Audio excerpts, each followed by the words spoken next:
আপনি কি জানেন, আপনি যদি আজ ১ লক্ষ টাকা ব্যাংকে অলস ফেলে রাখেন, তবে আগামী ৫ বছর পর সেই টাকার ক্রয় ক্ষমতা বর্তমানের ৫০,০০০ টাকার সমান হয়ে যেতে পারে? আপনি কঠোর পরিশ্রম করে টাকা জমাচ্ছেন, কিন্তু আপনার ব্যাংক অ্যাকাউন্ট আপনাকে প্রতিনিয়ত গরিব বানাচ্ছে। ২০২৬ সালের এই অস্থির অর্থনীতিতে প্রবাসীরা এবং মধ্যবিত্তরা সবচেয়ে বড় যে দ্বিধায় ভোগেন তা হল কষ্টের জমানো টাকা কোথায় ইনভেস্ট করবেন। জমি কিনবেন নাকি সোনা, নাকি অন্য কিছু? ভুল জায়গায় বিনিয়োগ করলে আপনার সারা জীবনের সঞ্চয় নিমিষেই শেষ হয়ে যেতে পারে।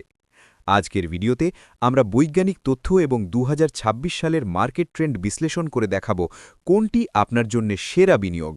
আর ভিডিও শেষে থাকবে একটি বাস্তব জীবন বদলানো গল্প। আমরা অনেকেই ভাবি ব্যাংকে টাকা রাখা মানেই নিরাপদ, কিন্তু এটি একটি বড় ভুল ধারণা। ২০২৬ সালের মুদ্রাস্ফীতির যুগে টাকার মান যেভাবে কমছে, তাতে ফিক্সড ডিপোজিট বা সেভিংস অ্যাকাউন্ট আপনার সম্পদের সুরক্ষা দিতে পারছে না। উৎসগুলো থেকে পাওয়া তথ্য অনুযায়ী ২০২৬ সালে আর্থিক স্বাধীনতার জন্য আপনার একটি সুনির্দিষ্ট সম্পদ তৈরির ব্যক্তিগত নকশা বা রোডম্যাপ থাকা জরুরি। সম্পদ মূলত দুই প্রকার: অবচয়শীল বা ডেপ্রিসিয়েটিং এবং বর্ধনশীল বা অ্যাপ্রিসিয়েটিং। ব্যাংক ব্যালেন্স সময়ের সাথে সাথে তার ক্ষমতা হারায়, কিন্তু জমি বা সোনা দীর্ঘমেয়াদে আপনার সম্পদ বৃদ্ধি করে। বাংলাদেশে বিনিয়োগের কথা বললে সবার আগে মাথায় আসে জমি। কেন জমি একটি শক্তিশালী বিনিয়োগ? ১. সীমাবদ্ধ সরবরাহ। দুনিয়াতে মানুষ বাড়ছে, কিন্তু জমি বাড়ছে না। বিশেষ করে গ্রাম থেকে মানুষ এখন শহরের দিকে ছুটছে, তাই জমির চাহিদা ২০২৬ সালে আরও বাড়বে। ২. মানসিক নিরাপত্তা। নিজের এক টুকরো জমি থাকা মানে একটি স্থায়ী সম্পদ এবং সামাজিক মর্যাদা। ৩.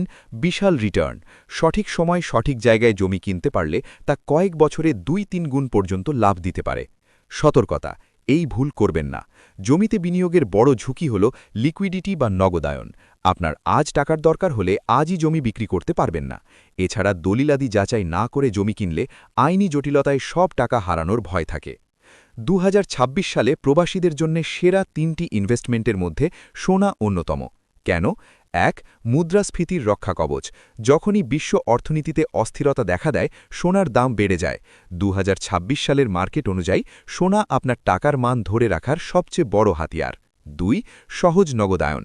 আপনার আজ টাকা লাগবে, আপনি ১০ মিনিটের মধ্যে সোনা বিক্রি করে নগদ টাকা পেতে পারেন, যা জমির ক্ষেত্রে অসম্ভব। ৩. ছোট বিনিয়োগের সুবিধা। জমি কিনতে হলে একসাথে অনেক টাকার প্রয়োজন হয়, কিন্তু আপনি চাইলে অল্প অল্প করে প্রতি মাসে সোনা কিনে আপনার পোর্টফোলিও বড় করতে পারেন। রহিম ভাই একজন প্রবাসী। তিনি ১০ বছর সৌদি আরবে কঠোর পরিশ্রম করে ২০ লক্ষ টাকা জমিয়েছিলেন। তিনি চেয়েছিলেন সেই টাকা দিয়ে গ্রামের বাড়িতে একটি বড় জমি কিনবেন, কিন্তু জমির দালাল এবং কিছু আত্মীয়ের পাল্লায় পড়ে তিনি এমন এক জমি কিনলেন যার কাগজপত্রের সমস্যা ছিল। ফলাফল: দীর্ঘ ৫ বছরের আইনি লড়াই আর সব টাকা শেষ। রহিম ভাই আজ নিঃস্ব। অন্যদিকে তার বন্ধু করিম একই সময় থেকে প্রতি মাসে বেতনের একটি অংশ দিয়ে অল্প অল্প করে সোনা কেনা শুরু করেন। ২০২৬ সালে এসে যখন সোনার দাম আকাশচুম্বী, তখন করিম সেই সোনা বিক্রি করে কোনো ঝামেলা ছাড়াই শহরের একটি নিষ্কণ্টক ফ্ল্যাট কিনলেন। শিক্ষা: বিনিয়োগের ক্ষেত্রে আবেগ নয়, বরং সঠিক স্ট্র্যাটেজি এবং নিরাপত্তা আগে দেখতে হবে। বিনিয়োগের আগে আপনার আয় বাড়লে জীবন কেমন বদলায় সেটার একটি পরিষ্কার ধারণা থাকা উচিত। তাহলে প্রশ্ন হল, ২০২৬ সালে আপনি কি করবেন? যদি আপনার কাছে বড় অঙ্কের টাকা থাকে এবং ৫ থেকে ১০ বছরের জন্য সেই টাকা আপনার প্রয়োজন না হয়, তবে যাচাই বাছাই করে জমি কিনুন। যদি আপনার ছোট ছোট সঞ্চয় থাকে এবং আপনি যে কোনো সময় সেই টাকা ক্যাশ করতে চান, তাহলে সোনা আপনার জন্য শ্রেষ্ঠ বিনিয়োগ। সবচেয়ে বুদ্ধিমানের কাজ হল পোর্টফোলিও ডাইভার্সিফিকেশন। আপনার সব টাকা এক জায়গায় না রেখে কিছু টাকা সোনা, কিছু জমি এবং কিছু ডিজিটাল অ্যাসেট বা এআই ভিত্তিক সাইড বিজনেসে ইনভেস্ট করুন। মনে রাখবেন, ২০২৬ সাল হবে স্কিল এবং সঠিক বিনিয়োগের বছর। আপনি কি আপনার ইনকাম দ্বিগুণ করতে চান? তবে আমাদের ২০২৬-এর টপ ৫ স্কিল ভিডিওটি দেখতে ভুলবেন না। ভিডিওটি ভালো লাগলে লাইক দিন এবং কমেন্টে জানান আপনি জমি নাকি সোনা কোনটিতে ইনভেস্ট করতে বেশি পছন্দ করেন। আপনার একটি সঠিক নির্দেশই পারে আপনার ভবিষ্যৎ বদলে দিতে। ধন্যবাদ মোটিভেশন আইডিয়া বাংলার সাথে থাকার জন্য।